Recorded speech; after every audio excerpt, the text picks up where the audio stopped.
పూరా లోకల్. నమస్తే, welcome to పురా లోకల్. హరిహర వీరమల్లు సినిమా ఈరోజు రిలీజ్ అయింది అండ్ సినిమా గ్రాండ్ సక్సెస్ కొట్టింది. ఈ నేపథ్యంలో సినిమా సెలబ్రేషన్స్ కూడా జరుగుతున్నాయి. సక్సెస్ మీట్లో ప్రస్తుతం మనం ఈ సినిమాలో నటించిన యాక్ట్రెస్ నివిత తోటి ఉన్నాము. ఎలా అనిపిస్తుంది? సినిమా పెద్ద సక్సెస్ అయింది. చాలా హ్యాపీగా ఉందండి. Super excited. చాలామంది actors, technicians, fans across the globe wait చేశాము ఈ రోజు కోసం. వే బ్యాక్ 2022లో నేను యాక్ట్ చేశాను, 2022లో. So it's a long wait. అందరికీ ఒక పెద్ద పండగలాగా అయితే ఉంది. చాలా హ్యాపీగా ఉంది. కళ్యాణ్ గారిని, ఆయన ప్రెజెన్స్ని, ఆయన గుర్రపు స్వారీల్ని, స్టంట్స్ని, ఆయన ఎలివేషన్స్ని పిచ్చిగా ఎంజాయ్ చేస్తున్నారు జనం. అండ్ నేను కూడా చాలా బాగా ఎంజాయ్ చేశాను. సెట్లో మీరు పవన్ కళ్యాణ్ని దగ్గర నుంచి చూసారా? చాలా దగ్గర నుంచి, మీ అంత దగ్గర నుంచి చూశాను. ఎలా అనిపించింది మీకు? చాలా హ్యాపీగా అనిపించింది. అంటే హ్యాపీ అనే కన్నా గుండె చాలా ఫాస్ట్గా కొట్టుకుంటుందండి. యాక్చువల్లీ నాకు డాక్టర్ని కలవాలని ఉంది. ఇలా కళ్యాణ్ గారి పక్కనకి వెళ్ళినప్పుడల్లా నాకు గుండె ఫాస్ట్ కొట్టుకుంటుంది, నాకు హార్ట్ అటాక్ వస్తుందేమో, రాకుండా ఏదైనా ప్రీకాషనరీ యాక్షన్స్ తీసుకుని నెక్స్ట్ టైం వెళ్దాం అని. నిజంగా చెప్తున్నాను, జోక్ కాదు. మనం మెడికల్లీ డిఫరెంట్ అయిపోతాం. అంటే ఐ డోంట్ నో, మన నాడి డిఫరెంట్గా కొట్టుకుంటుంది, మన హార్ట్ డిఫరెంట్గా కొట్టుకుంటుంది, కళ్ళు బ్లర్ అవుతాయి, చెవుల్లో గుయ్యమని సౌండ్ వస్తుంది. ఇవన్నీ నాకు జరిగాయి. ఇవన్నీ జరుగుతుండగా యాక్టింగ్ చేయాలంటే కష్టం, కానీ చేశాను. పవన్ కళ్యాణ్ తోటి డైరెక్ట్గా సెట్లో మాట్లాడారా? బోల్డ్ సార్లు మాట్లాడాను. ఆయన చాలా తక్కువ మాట్లాడతారు, బట్ మార్నింగ్ 6 to ఈవినింగ్ 6 వరకు మేము ఉంటాం కాబట్టి ఏదో ఒక టైంలో కష్టపడి ఏదో ఒక మాట చేశారు. బట్ ఆయన మాకు చిన్న వర్క్షాప్ రన్ చేశారు. ఒక 1 డే ఆయన టెంట్లోకి పిలిచి మేము తర్వాత అది 2 days ప్రాక్టీస్ చేసాం. ఆ వర్క్షాప్ అప్పుడు ఆయన చాలా మాట్లాడారు. చాలా మెమరబుల్ మూమెంట్స్ అవి. మొత్తం ఎన్ని రోజులు చేశారు ఈ సినిమా కోసం మీరు? ఐ వర్క్ ఫర్ 35 days అండి. అంటే అందులో 35 daysలో కొన్ని డేస్ మనం యానిమల్ షాట్స్ ఉంటాయి, మనం ఉంటే బ్యాక్గ్రౌండ్లో ఉంటాం, కొన్ని డేస్లో మనం ఫోర్గ్రౌండ్లో ఉంటాం. బట్ వాట్ ఎవర్, నేను ఆర్ఎఫ్సికి 35 days కంటిన్యూస్గా అయితే వెళ్ళాను. మీ అప్కమింగ్ మూవీస్ ఏంటి? అప్కమింగ్ నేను ఒక సైఫై మూవీ సైన్ చేస్తున్నాను. Tomorrow I'm going to the office. But ఏదో ఒకటి చేయాలని అయితే అనుకోవట్లేదండి. అంటే ఏదో ఒక ఫ్యామిలీలో ఒక రిలేషను, ఏదో ఒక ప్యాడింగ్ అలా చేయాలని అయితే అనుకోవట్లేదు. దానివల్ల వెయిట్ చేస్తున్నాను. కొంచెం క్వాలిటీ ఉన్న రోల్స్ చేయాలి, కొంచెం ప్రామినెన్స్ ఉన్న రోల్స్ చేయాలి. ఖచ్చితంగా అబ్బాయిలు క్యారెక్టర్ ఆర్టిస్టులకి ఎలాంటి మంచి రోల్స్ పడుతున్నాయో, కిషోర్ గారు కానీ, దర్శి గారికి కానీ ఎలా పడ్డాయో, మురళీ శర్మ గారికి, ప్రకాష్ రాజ్ గారికి, వాళ్ళు యంగ్గా ఉన్నప్పుడు కూడా మంచి రోల్స్ పడ్డాయి. సో అట్లా ఒక మీనింగ్ఫుల్ రోల్స్ చేయాలని అనుకుంటున్నాను. ఇండస్ట్రీలో ఎన్ని రోజులు, ఎప్పటి నుంచి ఉన్నారు మీరు? నేను ఇండస్ట్రీకి వచ్చి వెళ్ళిపోయాను, మళ్ళీ వచ్చి వెళ్ళిపోయాను. సో అలా నేను ఎన్ని రోజులు ఉన్నాను, నేను ఎప్పుడూ ఉన్నాను, ఎప్పుడూ లేను. 2009లో ఎంటర్ అయ్యాను. తర్వాత మళ్ళీ నేను గ్యాప్ తీసుకుని నా డిగ్రీ ఫినిష్ చేయడానికి వెళ్ళిపోయాను. మళ్ళీ వచ్చాను, 2-3 సినిమాలు చేశాను. కట్ చేస్తే పెద్ద యాక్సిడెంట్ అయింది, మళ్ళీ వెళ్ళిపోయాను 3 years. సో డెఫినెట్గా నేను 2020 నుంచి కంటిన్యూస్గా ఉన్నాను. మళ్ళీ లాక్డౌన్ వచ్చింది. లాక్డౌన్లో కూడా అడపదడప చేశాను. మోస్ట్ ఎలిజిబుల్ బ్యాచులర్, ఆచార్య, మాస్కులు పెట్టుకుని చేశాము. సో 2020 నుంచి నేను ఖచ్చితంగా ఉన్నానండి. అంతకు ముందు ఊరికే వచ్చి ఒక మూవీ చేసి మళ్ళీ వెళ్ళి పని చేసుకొని అట్లా చేశాను. బట్ 2020 నుంచి అయితే కంటిన్యూగా ఉన్నాను. ఇప్పటివరకు ఎన్ని మూవీస్ చేశారు? 10 దాకా చేశాను. పుష్పక విమానం, మోస్ట్ ఎలిజిబుల్ బ్యాచులర్, ఖుషి సమాంతతో, విజయ్ దేవరకొండతో, శివ నిర్వాణ గారు, మొన్న ఇంద్రగంటి మోహన్ కృష్ణ గారితో సారంగపాణి జాతకం, అండ్ అంతకుముందు 101 జిల్లా అందగాడు అవసరాల శ్రీనివాస్ గారితో అలా చేశాను. మీరు ఎవరిని ఇన్స్పిరేషన్గా తీసుకొని ఇండస్ట్రీకి వచ్చారు? నేను అప్పుడు మాకు వీళ్ళని ఇన్స్పిరేషన్గా తీసుకోవాలి అని కూడా తెలియదండి నిజంగా. కానీ you get fascinated certain roles. So you get fascinated with certain roles. అంటే భానుప్రియ గారు అయితే కానీ, శోభన్ గారు అయితే కానీ, అబ్బాయి చిరంజీవి గారిని మనం చూసి ఇన్స్పైర్ అవుతాం, కానీ మన అమ్మాయి కాబట్టి మనం ఆ రోల్స్ చేయాలని అనుకోలేము. బట్ చిరంజీవి గారిని చూసి అందరికీ ఒక విషయం అర్థమైందండి.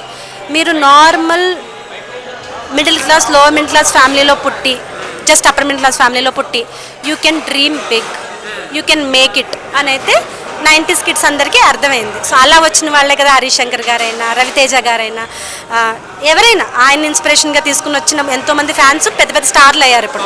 సో అలా నేను చిరంజీవి గారు ఎప్పటికీ inspirational. But I personally love the kind of roles that Shobhan garu did, Bhanupriya గారు డిడ్, శ్రీదేవి గారు డిడ్. నాకు జయప్రద గారు అంటే చాలా ఇష్టం. అండ్ రీసెంట్ టైమ్స్లో I like Taapsee and I like నిత్య మెనన్ యా. మీరు చూడడానికి నిత్య మీనన్ తాప్సీని మిక్సీలో వేస్తే ఎలా ఉంటారు అలా ఉన్నారు మీరు, ఏమంటారు? నిత్యామినన్ని తాప్సిని మిక్సీలో వేసి పావుగంట తర్వాత తీస్తే ఏమంటానంటే కాంప్లిమెంట్గా ఫీల్ అవుతాను. వేరే వాళ్ళంటే నాకు చాలా ఇష్టం, చాలా చాలా ఇష్టం. అంటే వాళ్ళ లుక్స్ ఒకటే కాదండి, మీరు వాళ్ళ యాక్టింగ్ అబ్జర్వ్ చేస్తే ప్రతి మూవీకి they really work so hard. వాళ్ళు కూడా నార్మల్ ఫ్యామిలీ నుంచి వచ్చారు. తాప్సీ అయితే మామూలుగా బీటెక్ చదువుకొని సాఫ్ట్వేర్ ఇంజనీర్గా వర్క్ చేసి ఆ అమ్మాయి కూడా వాళ్ళ ఇంట్లో ప్రూవ్ చేసుకుని నాకు జాబ్ ఉంది అని ప్రూవ్ చేసుకుని అప్పుడు హైదరాబాద్ వచ్చి మూవీస్ ట్రై చేస్తే లక్ష్మీ మంచు గారు ఆఫర్ ఇచ్చారు. So I also know Taapsee beginning journey. నేను అప్పుడు I was also in to beginning of my films. So ఇలా బేసిక్గా ఎక్కడి నుంచో నార్మల్ లేమెన్ నుంచి వచ్చి ఇప్పుడు బాలీవుడ్లో పెద్ద పెద్ద స్టార్లు అయ్యారు. కాబట్టి డెఫినెట్గా వాళ్ళతో కంపేర్ చేయడం నేను ప్రౌడ్గానే ఫీల్ అవుతాను. మీరు తెలుగు ఇండస్ట్రీలో సీనియర్ మోస్ట్ హీరోయిన్స్ అందరినీ ఇన్స్పిరేషన్గా తీసుకున్నానని చెప్తున్నారు. మీకు హీరోయిన్గా అవకాశం వస్తే చేస్తారా? ఎవరు చేయరండి, 100% చేస్తాను. బట్ ఎవరు ఇస్తారో చూడాలి. 100% చేస్తాను. బట్ హీరోయిన్ అంటే ఇప్పుడు మీకు నాకు ఉన్న వ్యూ మారాలండి. ఇప్పుడు మీకు మూవీ చెప్తాను, మన రాధిక గారు చేశారు. ఆవిడ విడో రోల్తో ఓపెన్ అవుతుంది విశ్వనాథ్ గారి సినిమాలో, కమల్ హాసన్ గారు. అది స్వాతి ముత్యం అనుకుంటా. ఓకే, సో ఏ హీరోయిన్ అయినా ఈ రోజుల్లో మీరు ఓపెన్ చేస్తే విడో రోల్తో అలా ఒక కాటన్ చీర కట్టుకొని అలా విడో రోల్తో మీరు ఇప్పుడు ఊహించుకోగలరా? బట్ ఆ మూవీకి ఆవిడ హీరోయినే కదా. అట్లా ఇప్పుడున్న ఓన్లీ గ్లామ్ అంటే హీరోయిన్ అంటే ఆ ఫిగర్ ఉండాలి, లేకపోతే ఈ మార్కెట్ ఉండాలి, లేకపోతే ఇంత ఇన్స్టాగ్రామ్ ఫాలోవర్స్ ఉండాలి. ఈ మధ్య ఇదోటి కర్మ, ఇన్ని మిలియన్స్ ఇన్స్టాగ్రామ్ ఫాలోయింగ్ ఉండాలి నువ్వు హీరోయిన్ అవ్వాలంటే. ఈ నాన్సెన్స్ లేకుండా నువ్వు స్టోరీని క్యారీ చేయాలి, నువ్వు పర్ఫామ్ చేయాలి, నువ్వు డిసిప్లిన్గా ఉండాలి, నీలో పొటెన్షియల్ ఉండాలి అని ఎవరైనా అనుకుని రాస్తే నేను చేస్తాను. హీరోయిన్ అవ్వాలంటే ఖచ్చితంగా ఎక్స్పోజింగ్ చేయాలంటారా? చాలామంది ప్రూవ్ చేశారు కదండి చేయకుండా. మీ సౌందర్య గారిని చూసారా? ఇప్పుడు మీరు చెప్పిన నిత్యామినన్ గారిని కూడా చూశారు కదా, శోభన్ గారిని చూసాము. We have seen so many people. ఎందుకు సాయి పల్లవి గారు రీసెంట్ టైమ్స్లో ఎక్స్పోజింగ్ చేయకుండా ఎక్స్పోజింగ్ చేసిన ఆర్టిస్టులు కూడా, ఇప్పుడు ఫర్ ఎగ్జాంపుల్ జయప్రద గారు ఉన్నారు, ఒక మూవీలో చేస్తారు, ఒక మూవీలో అసలు చేయరు. ఇప్పుడు రమ్యకృష్ణ గారు ఉన్నారు, ఒక మూవీలో ఆవిడ గ్లామ్ దివాలాగా ఉంటారు, ఇంకో మూవీలో అమ్మోర్తల్లా ఉంటారు. ఆవిడని చూస్తే భయం వేస్తుంది, దండం పెట్టాలనిపిస్తుంది. సో ప్రతి మూవీలోనే ఎక్స్పోజింగ్ చేయాలంటే మరి రమ్యకృష్ణ గారికి అమ్మోరు రోల్ రాదు కదా. You don't have to, depends upon how you right. మీరు ఎలా రాస్తారో మేము అలా చేస్తాం. ఆ మూవీకి ఎక్స్పోజింగ్ కావాలంటే చెయ్యొచ్చు. బట్ అన్ని మూవీస్కి ఎక్స్పోజింగ్ కావాలి, ఎక్స్పోజింగ్ చేస్తేనే హీరోయిన్ అంటే మీకు తెలుసు అది నిజం కాదని. యా, ఈ మధ్యకాలంలో వచ్చిన సినిమాల్లో మీకు బాగా నచ్చిన సినిమా ఏది? ఈ మధ్యకాలంలో బాగా నచ్చిన మూవీ అంటే కష్టమే. బట్ నేను మిమి చాలా ఇన్స్పైర్ అయ్యాను. I forgot Kriti Sanon. So అది సరోగసి క్యారీ చేస్తుంది. ఆ అమ్మాయి చాలా ఫుల్ గ్లామ్లో ఉన్నప్పుడు అట్లాంటి రోల్ చేసింది, ప్రెగ్నెంట్ రోల్. అది చాలా ఇన్స్పైరింగ్ అనిపించింది. ఆ అమ్మాయి యాక్టింగ్ కూడా చాలా చాలా బాగా అనిపించింది. మీరు సడన్గా అడిగితే గుర్తు రావట్లేదు కానీ తెలుగులో రీసెంట్ టైమ్స్లో విమెన్ నాకు బాగా నచ్చిన సినిమాలు అంటే ఐ హ్యావ్ టు, మీరే చెప్పండి.